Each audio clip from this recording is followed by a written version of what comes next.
Primeiramente, boa noite. Eu nasci para ser professor.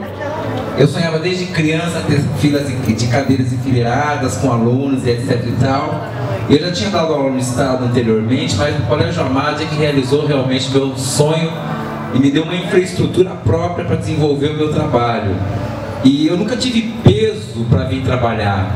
Eu acordo animado, eu acordo no horário que eu tenho que vir para cá, eu percorro mais ou menos uns 60 quilômetros para chegar até aqui, mas eu sempre chego muito disposto, exceto esses dias com alguns trabalhos extras, né? Mas em suma, estar aqui é muito bom, fazer parte disso aqui é muito bom, até porque eu já conheço o colégio anteriormente, né? Já conheço.